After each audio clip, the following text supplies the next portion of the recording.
Hello दोस्तों, आपका अपना YouTube चैनल श्रीनिधि एकेडमी आपका हार्दिक स्वागत करता है। मैं हूं जितेंद्र कुमार और आज की वीडियो में हम मोलरता के बारे में जानने वाले हैं। अगर आप इस चैनल पर नए हैं तो चैनल को सब्सक्राइब कीजिए, वीडियो को लाइक कीजिए और ज्यादा इसको शेयर कीजिए। तो आइए समझते हैं कि मोलरता होती क्या है। अब से पहले हमने जो हमारा विलयन होता है उसकी अनेक सांद्रताओं के बारे में बात की है, ठीक है।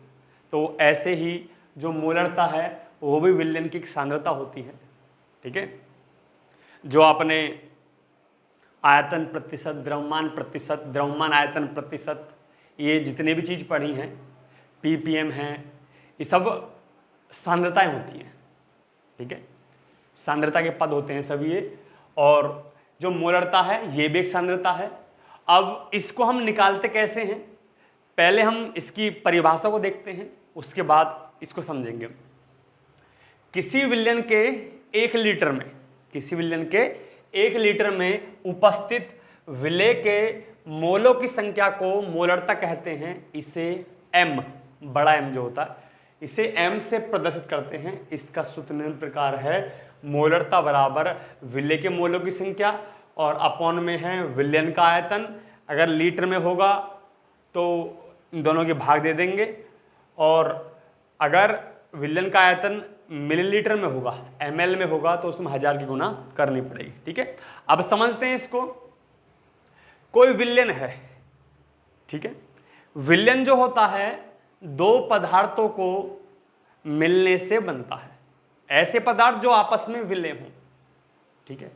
जैसे मान लेते हैं नमक और पानी का विलयन है। नमक और पानी हमने मिला दिया और मिलकर वो 1 लीटर हो गया, ठीक है। नमक और पानी है,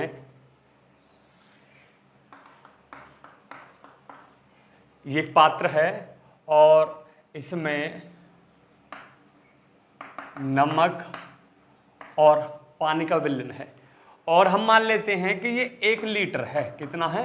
1 लीटर है, ठीक। अब इसमें जो नमक है, नमक विलेय है। विलेय किसे कहते हैं? विलयन में जिस पदार्थ की मात्रा कम होती है, विलयन में जिस पदार्थ की मात्रा कम होती है उसे विलेय कहते हैं, ठीक है। या विलयन में जिस पदार्थ की दृश्यता समाप्त हो जाती है, जो पदार्थ दिखना बंद हो जाता है, उसे विलेय कहते हैं। और नमक और पानी को हम मिलाएंगे तो नमक दिखना बंद हो जाएगा, तो नमक की दृश्यता समाप्त हो जाएगी, और जिसकी दृश्यता विलयन में समाप्त हो जाती है वही विलेय होता है, ठीक है। तो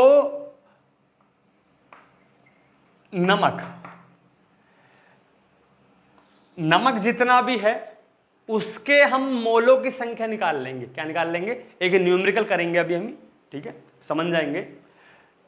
1 लीटर में जितना भी नमक है उसके मोलों की संख्या, अगर हमको किसी भी पदार्थ की मात्रा पता पड़ गई कि 10 ग्राम है, 20 ग्राम है, 50 ग्राम है, ठीक है, तो हम मोलों की संख्या निकाल सकते हैं। डिस्क्रिप्शन में लिंक दिया होगा जिसमें हम मोलों की संख्या निकालना सीखेंगे, ठीक है। तो आप वहां देखकर मोलों की संख्या निकालना सीख सकते हैं, ठीक है। मोलों की संख्या ज्ञात करना बहुत इंपॉर्टेंट होता है, ठीक है, क्योंकि आगे ये मोलरता है, फिर मोललता है, नॉर्मलता है, तो मोलों की संख्या हमें याद होना चाहिए।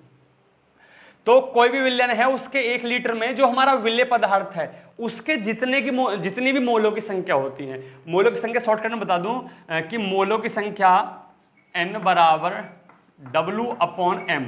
W होता है, जैसे नमक है, नमक मान लेते हैं 50 ग्राम है। कितना है? 50 ग्राम नमक जो है 50 ग्राम है।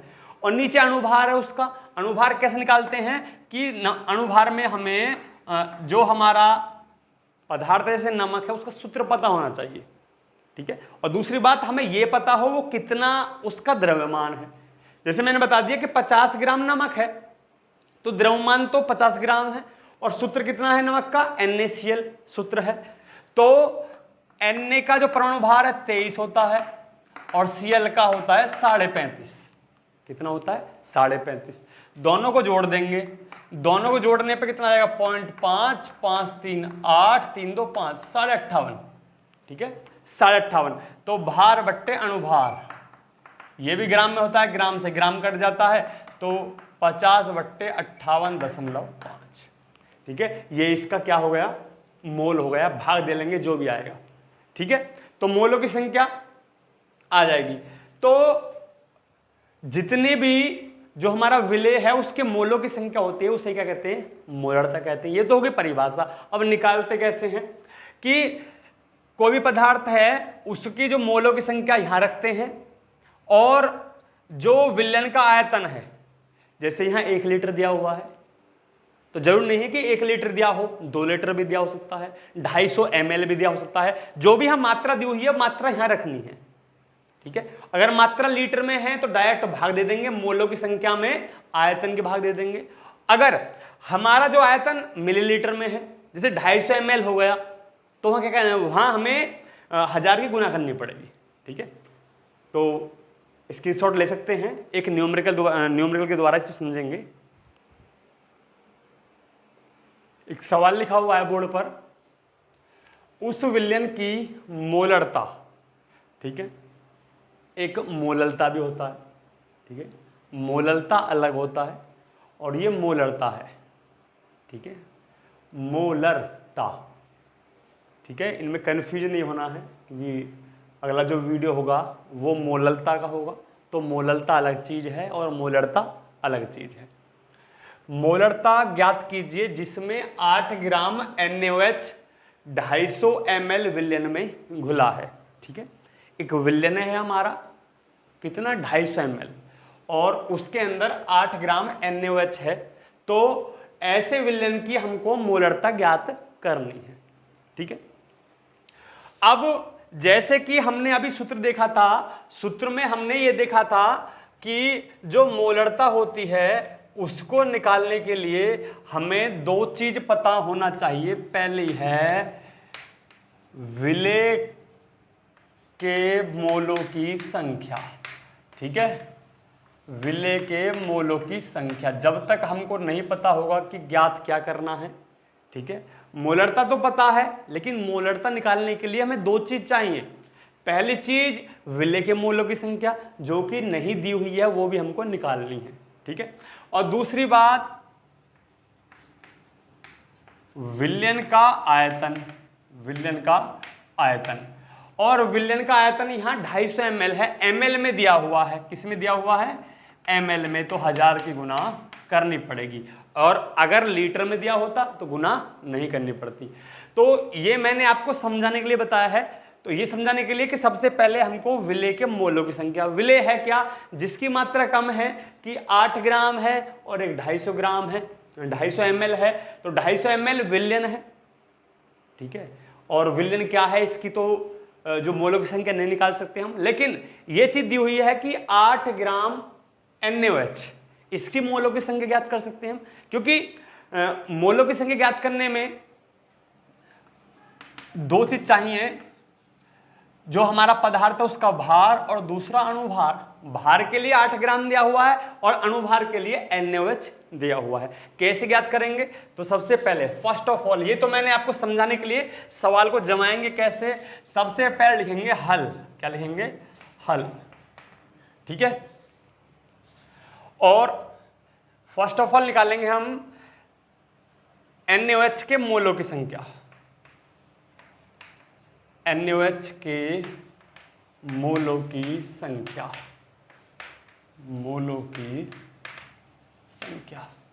ठीक है, जो 8 ग्राम NaOH है उसमें NaH के मोलों की संख्या। ठीक है, तो सूत्र होता है N बराबर W/M। W कितना है, 8 ग्राम है, और M कितना अणुभार, अलग निकाल लेते हैं। NaOH यहां निकालते हैं, NaOH, Na का परमाणु भार 23 होता है, O का होता है 16, H का होता है 1। जोड़ लेंगे 3 6 9 1 10 के 0 हासिल लगा 1 2 1 3 1 4, 40 हो गया। कितना हो गया, 40।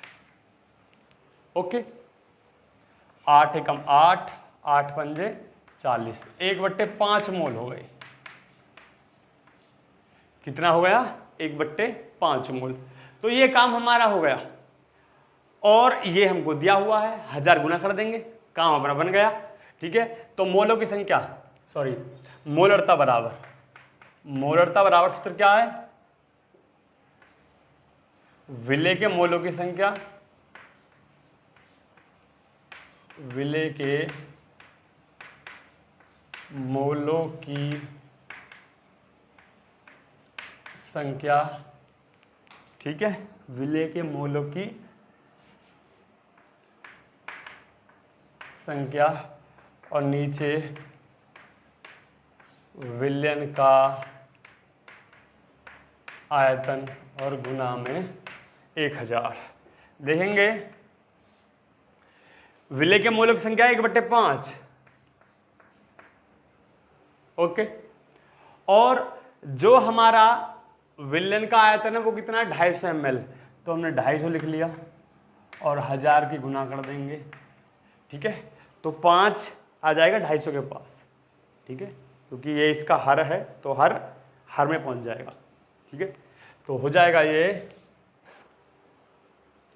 तो हो जाएगा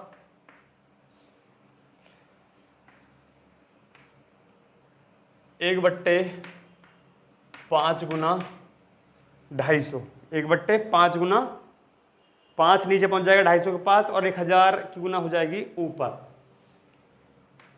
1000 गुना ऊपर हो जाएगी, तो हो जाएगा 1000/5 गुना 250।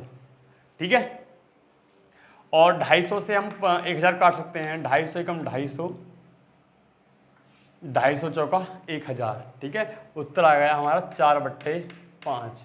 भाग देना चाहें दे सकते हैं, तो 5/40 तो 0.8 m, यह आंसर हमारा आया, कितना आया, 0.8 m। ठीक है, मोलरता में जो मात्रक हम लिखेंगे, मात्रा तो कुछ नहीं होता, अनुपात होता है ये, लेकिन m लिखते हैं।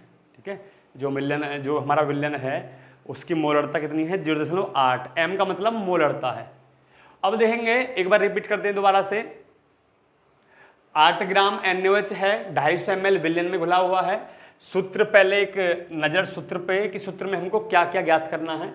मोलरता तो ज्ञात करनी है, लेकिन एक चीज़ हमें चाहिए, विलय के मोलों की संख्या, जो हमको नहीं दी हुई है। निकालते कैसे हैं, उसको निकालेंगे सबसे पहले कि NaOH के मोलों की संख्या या NaH में मोलों की संख्या। तो N बराबर W/M सूत्र होता है, भार बट्टे अनुभार। भार कितना है, 8 ग्राम, हमें 8 ग्राम NaOH दिया हुआ है, अनुभार निकाला है हमने 40 भाग दी 1/5 मोल हो गया। ठीक है, अब सूत्र लगाएंगे मोलरता का, m बराबर विलय के मोलों की संख्या और अपॉन में विलयन का आयतन गुना 1000, क्योंकि हमें जो आयतन दिया हुआ है विलयन का वो ml में दिया हुआ है और ml में दिया हुआ है तो 1000 की गुना हम करेंगे। अब विलय के मोलों की संख्या 1/5 और विलयन का आयतन हो गया हमारा 250, 1000 गुना करेंगे, 5 नीचे आ जाएगा, 5 जो है वो 250 के पास आ जाएगा, तो 1/5 गुना 250, 1/5 गुना 250, और जो 1000 है ये ऊपर पहुंच जाएगा 1 के पास। ठीक है, तो 1 गुना 1000/5 गुना 250। अब 1000 हो गया, नीचे 5 गुना 250, 250 से 1000 कट गया 4 बार, तो 4/5 आ गया, और 5/40, 10,00,000 जीरो बढ़ा लिया हमने, भाग तो देनी आती होगी। ठीक है, तो 0.8 m ये हो जाएगा। तो इस प्रकार आप जो आपकी एक्सरसाइज है उसमें जो भी सवाल हो मोलरता के, इसकी सहायता से आप कर सकते हैं। ओके, तो आज के लिए केवल इतना ही है। वीडियो को आपने अंत तक देखा इसके लिए धन्यवाद। अगर आप इस चैनल पर नए हैं तो चैनल को सब्सक्राइब कीजिए, वीडियो को लाइक कीजिए और ज़्यादा इसको शेयर कीजिए। मिलते हैं नेक्स्ट टाइम एक नई वीडियो के साथ, तब तक के लिए नमस्कार।